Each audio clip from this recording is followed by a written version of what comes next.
to Education 500, our subject which is titled Comparative Education. Today, we will be your discussants in the persons of Janine Leonie Pagunsan Pamindalan,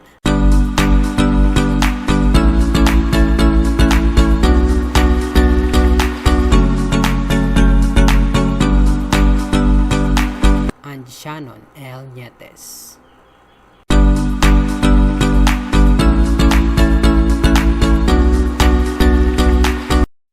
Our report will focus on the topic International Approach in Comparative Education.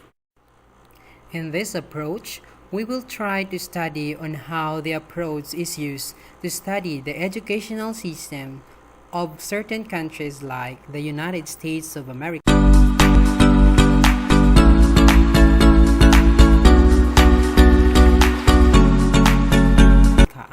China,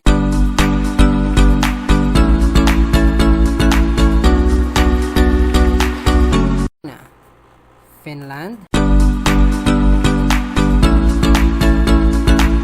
Philippines,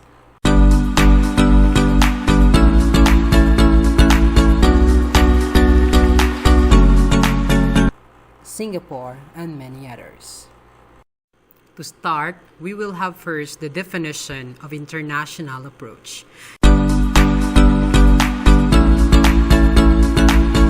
International approach is an approach whereby all the variations existing from one area to another within the same country are taken into consideration while comparing the system of education of a foreign country with one's educational system. It means to say that in this approach, we will try to look into the differences in the educational system of one country to another country.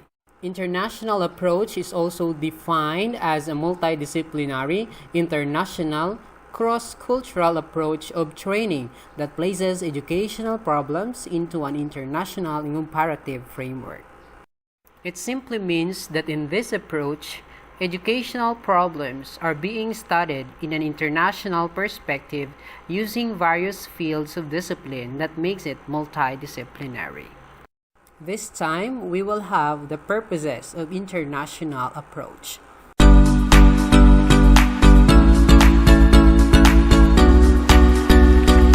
First, international approach helps us understand the educational foundation of every country around the world. Yes, it is true that through this approach, we will be able to have a clear understanding of the educational system of every country around the world, which will help us realize on how it was developed and how it operates and at how their educational system flourished. The second purpose of international approach is to establish common methods and practices that all nations can use to flourish. This suggests that this approach can help us benchmark on highly recommended educational policies and methods that, of course, could help us progress as a country. The third purpose of international approach is to help students learn about educational problems and how to develop policies or more effective and successful educational programs. This implies that the approach is indeed helpful to future educational managers to point out problems in the educational system of a certain country and propose programs to resolve the said issues. To continue, we will now have the scope of international approach. International approach involves the following: 1. Political science, 2. Sociology, 3. Anthropology, 4. Global studies, 5. Human rights education, 6. Literacy, 7. Educational policy. These are the fields of discipline that are being studied and integrated in the event that an individual intends to use this approach in comparative education. This time, we will now have the processes involved in international approach. Main steps in using international approach as a process. The first step is research, wherein it requires data that are being collected and a research paper is being made about educational system of a certain country, two countries, or more countries being studied. The second process is the process of comparative framework, wherein it compares the ways and methodologies of education of countries, like the cultural, historical, political, and all other aspects. And it is being compared with the education system with the international goals of education.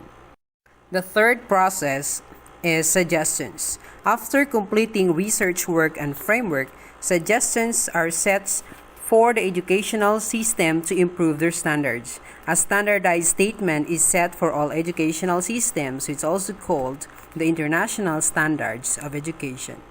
This time we will have the uses of international approach. First, it helps increase people's knowledge and skills about the educational system and policies across international boundaries.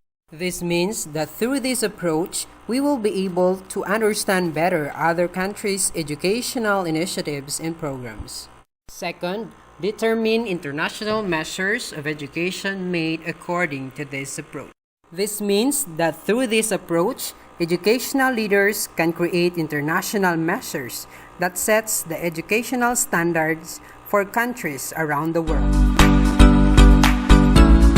Third, international comparative studies guide the policymakers on how they can meet with the international educational standards. This means that through this approach, the government can come up with plans of actions to improve their educational system and meet the international educational standards. Fourth, understand the international educational exchange programs.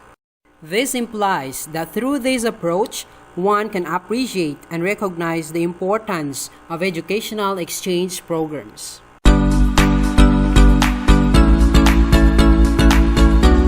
Fifth, it is used to study the role of education in the economic, political, and socio-cultural development of a certain country.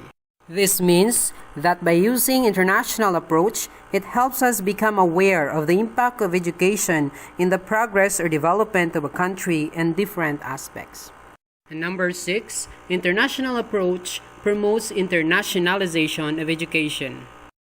According to Mamrick 1999, internationalization of education is the preparation of people to function in an increasingly international and culturally relevant and diverse environment.